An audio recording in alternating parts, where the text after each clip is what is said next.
आपके आपके 9वें कवि हैं उमाशंकर जोशी। इनका जन्म 1911 गुजरात में हुआ। इनकी प्रमुख रचनाएं कौन कौन सी हैं? विश्व शांति, गंगोत्री, निशीथ, प्राचीना, आतिथ्य, बसंत वर्षा, महाप्रस्थान, अभिज्ञा, ये एकांकी है इनकी, सपना भरा, शहीद, ये कहानी है इनकी, श्रावणी मेनो और विसामो, ये क्या है इनका उपन्यास है। पार कंजया इनका निबंध है। गोष्ठी, उघाड़ी बाड़ी, क्लांत कवि, महारा सोनेट, स्वप्न प्रयाण, ये इनका संपादन है। इनका संपादन इन्होंने किया है। और क्या है, 1947 से संस्कृति पत्रिका का संपादन ये करते रहे हैं। इनका निधन हुआ 1988 में। लिखते हैं, तंग आ गया हूँ बड़ों की अल्पता से, जी रहा हूँ देखकर छोटों की बड़ाई। जो बड़े लोग हैं, तथाकथित बड़े लोग हैं, उनकी अल्पता से, वो कितने अल्प हैं, उससे तंग आ गया हूँ। जी रहा हूँ छोटों की, देखकर छोटों की बड़ाई। छोटे लोग कितने बड़े हो रहे हैं, ये देखकर जी रहा हूँ। 20वीं सदी की गुजराती कवि और साहित्य को नई भंगिमा और नया स्वर देने वाले उमाशंकर जोशी का साहित्यिक अवदान पूरे भारतीय साहित्य के लिए भी महत्वपूर्ण है। उनको परंपरा का गहरा ज्ञान था। कालिदास के अभिज्ञान, शाकुंतलम और भवभूति के उत्तर रामचरित का उन्होंने गुजराती में अनुवाद किया। ऐसे अनुवाद गुजराती साहित्य की अभिव्यक्ति क्षमता को बढ़ाने वाले थे।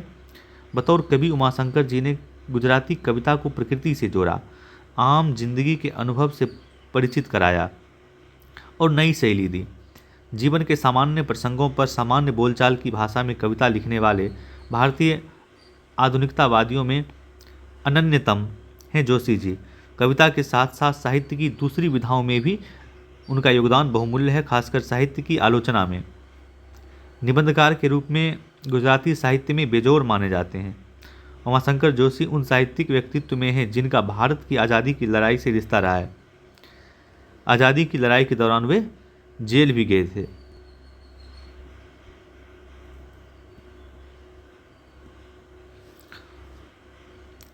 और यहाँ आपके पाठ्यक्रम में जो है प्रस्तुत कविता छोटा मेरा खेत। खेती के रूपक में कविकर्म के हर चरण को बांधने की कोशिश के रूप में पढ़ी जा सकती है। कागज का पन्ना जिस पर रचना शब्दबद्ध होती है, कवि को एक चौकोर खेत की तरह लगता है। इस खेत में किसी अंधर के प्रभाव से किसी क्षण एक बीज बोया जाता है। यह बीज रचना, विचार और अभिव्यक्ति का हो सकता है। यह मूल रूप कल्पना का सहारा लेकर विकसित होता है और इस प्रक्रिया में स्वयं विगलित हो जाता है। उससे शब्दों के अंकुर निकलते हैं और अंततः कृति एक पूर्ण स्वरूप ग्रहण करती है, जो कृषि कर्म के लिहाज से पुष्पित पल्लवित होने की स्थिति है। साहित्यिक कृति से जो अलौकिक रसधारा फूटती है, वह क्षण में होने वाली रुपाई का परिणाम है। पर यह रसधारा अनंत काल तक चलने वाली कटाई, मतलब साहित्य क्या होता है, कालजयी होता है। वो एक बीज से उत्पन्न होता है साहित्य, लेकिन वो अनंत काल तक उसकी कटाई चलती है। उत्तम साहित्य कालजयी होता है और असंख्य पाठकों द्वारा असंख्य बार पढ़ा जाता है, से भी कम नहीं होती, कालजयी से भी कम नहीं होती। खेत में पैदा होने वाला अन्न कुछ समय बाद समाप्त हो जाता है, किंतु साहित्य का रस कभी चुकता नहीं। बगुलों के पंख कविता एक सुंदर दृश्य की कविता है। सौंदर्य का अपेक्षित प्रभाव उत्पन्न करने के लिए कवियों ने कई युक्तियां अपनाई, जिसमें सबसे प्रचलित युक्ति है सौंदर्य के बेरों का चित्रात्मक वर्णन के साथ अपने मन पर पड़ने वाले उसके प्रभाव का वर्णन। वस्तुगत और आत्मगत के संयोग से यह युक्ति पाठक को उस मूल सौंदर्य के काफ़ी निकट ले जाती है। जोशी जी की इस कविता में ऐसा ही है। कवि काले बादल से भरे आकाश में पंक्ति बनकर उड़ते सफ़ेद बगुलों को देखता है। वे कजरारे बादल के ऊपर तैरती सांझ की श्वेत काया के समान प्रतीत होते हैं। यह दृश्य इतना नैनाभिराम है कि कवि को और सब कुछ भूल कर उसी में अटका सा रह जाता है। वह इस माया से अपने को बचाने की गुहार लगाता है। क्या यह सौंदर्य से बांधने और बिंधने की चरम स्थिति को व्यक्त करने का एक तरीका है? प्रस्तुत दोनों कविताओं का गुजराती हिंदी रूपांतरण रघुवीर चौधरी और भोला भाई पटेल ने किया है। इनका हिंदी रूपांतरण, इनके जो गुजराती कविता हैं जो आपके पाठ्यक्रम में लगी, इसका हिंदी रूपांतरण किसने किया है? रघुवीर चौधरी और भोला भाई पटेल ने।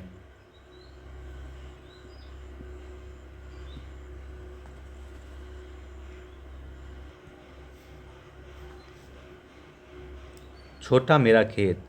छोटा मेरा खेत चौकोना, कागज का एक पन्ना।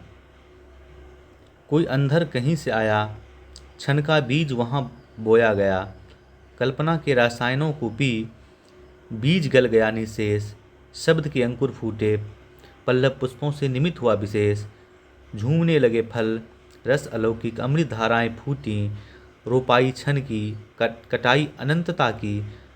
लुटते रहने से जरा भी कम नहीं होती। रस का अक्षय पात्र सदा का, मेरा छोटा खेत चौकोना। इनका जो खेत है छोटा सा चौकोना, इसमें ये एक कागज का पन्ना, एक कवि के लिए कागज का पन्ना एक खेत के समान है। पता कहीं से कोई अंदर आया, कहीं से कोई विचार आया मन में, और उस क्षण बीज वहाँ बोया गया, एक कविता। उसके बाद वो कल्पना के रसायनों को पी और बीज गल गया निशेष, बीज एकदम दब गया मिट्टी में। अब क्या हुआ? शब्द के अंकुर फूटे, पल्लव पुष्पों से निमित हुआ विशेष। फिर झूमने लगे फल, फिर कविताएं बनने लगी, साहित्य रचने लगा। फिर रस अलौकिक, उसमें एक सौंदर्य है, एक रस है, अलौकिक सौंदर्य। फिर अमृत धाराएं फूटती। रोपाई क्षण की, एक क्षण की रोपाई में एक विचार जब मन में आते हैं कवि के, उससे जो एक कविता का सृजन होता है वो उसे अनंत धाराएं फूटती हैं, अमृत धाराएं फूटती हैं। और उस एक क्षण की रोपाई का कटाई अनंतता की, ये सदियों के लिए कालजयी हो जाती है रचना। लुटते रहने से भी जरा कम नहीं होती। पाठक कितना भी पढ़े वो उसका यश बढ़ता जाता है, उस कविता की महत्ता बढ़ती जाती है। तथा रस का अक्षय पात्र सदा का, मेरा छोटा खेत चौकोना।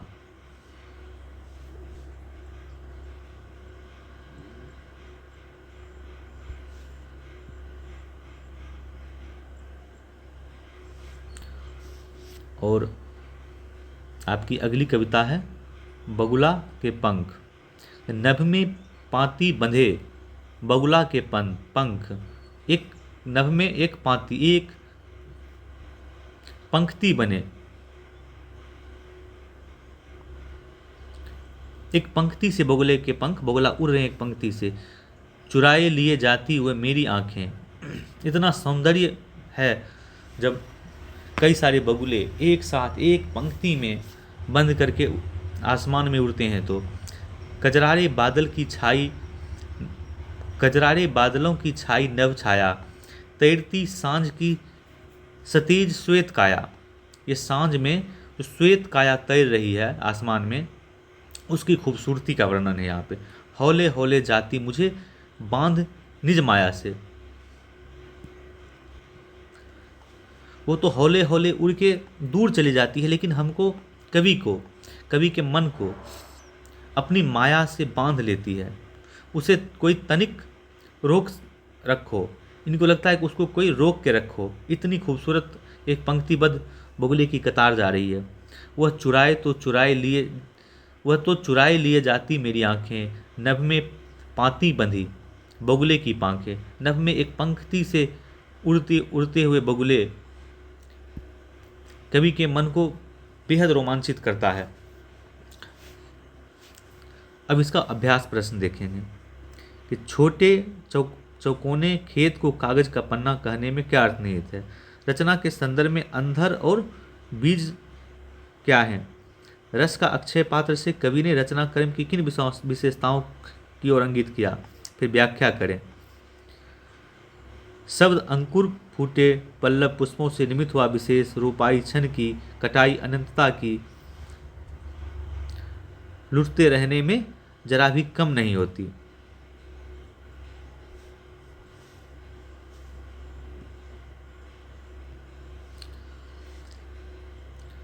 इनकी आपको व्याख्या करनी है, ये दोनों की।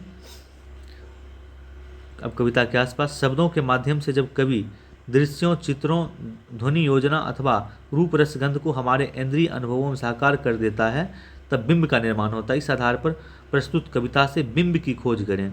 इसमें जो बिंब बनाए गए हैं उसकी खोज करें, उसको लिखना है आपको।